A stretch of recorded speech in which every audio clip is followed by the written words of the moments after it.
नमस्कार दोस्तों, आपके माता पिता, गुरुदेव, भगवान और इष्ट देव सभी को मेरा प्रणाम। आज इस वीडियो में हम आपको गणेश चतुर्थी की पौराणिक कहानी सुनाएंगे। कहानी शुरू करने से पहले अगर आपने हमारे चैनल को सब्सक्राइब नहीं किया तो जल्दी से इसे सब्सक्राइब कर लें और बेल नोटिफिकेशन को भी ऑन कर लें, जिससे आने वाली सभी व्रत और त्योहारों की जानकारी आपको मिलती रहेगी। चलिए कहानी शुरू करते हैं। एक बार की बात है, धनपति कुबेर ने भगवान शिव और माता पार्वती को भोज पर बुलाया, लेकिन भगवान शिव ने कहा कि मैं कैलाश छोड़कर कहीं नहीं जाता हूँ, और माता पार्वती ने कहा मैं अपने स्वामी को छोड़कर कहीं नहीं जा सकती। तब उन्होंने कहा कि आप हमारे स्थान पर गणेश को ले जाओ, वैसे भी उन्हें मिठाइयाँ और भोज बहुत पसंद आते हैं। तब कुबेर गणेश जी को अपने साथ भोज पर ले गए। वहाँ उन्होंने मन भरकर मिठाई और मोदक खाए।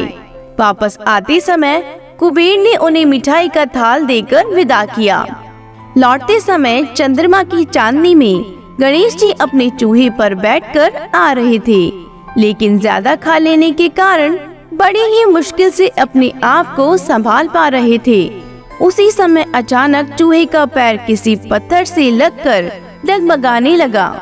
इससे गणेश जी चूहे के ऊपर से गिर गए और पेट ज्यादा भरा होने के कारण अपने आप को संभाल नहीं सके और मिठाइयाँ भी यहाँ वहाँ गिर गई।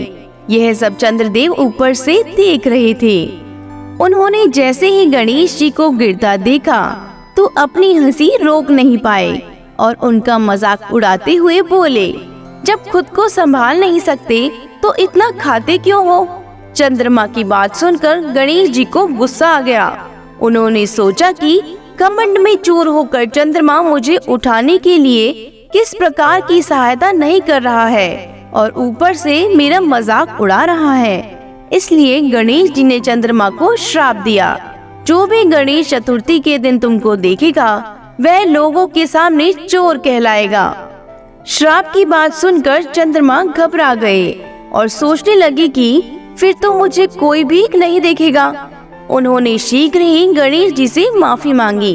कुछ देर बाद जब गणेश जी का गुस्सा शांत हुआ तब उन्होंने कहा कि मैं श्राप तो वापस नहीं ले सकता, लेकिन तुमको एक वरदान देता हूँ। अगर वही व्यक्ति अगली गणेश चतुर्थी को तुमको देखेगा तो उसके ऊपर से चोर होने का श्राप उतर जाएगा।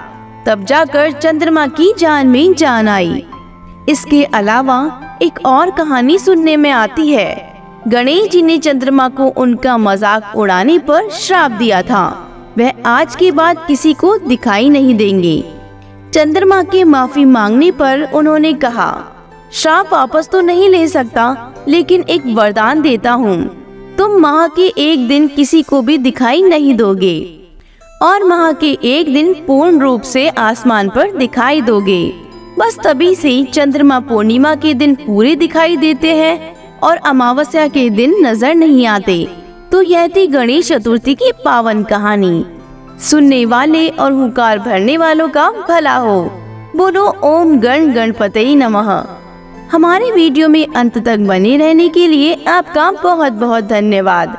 अगर आपको कहानी पसंद आई हो तो इसे अपने दोस्तों के साथ जरूर शेयर करें।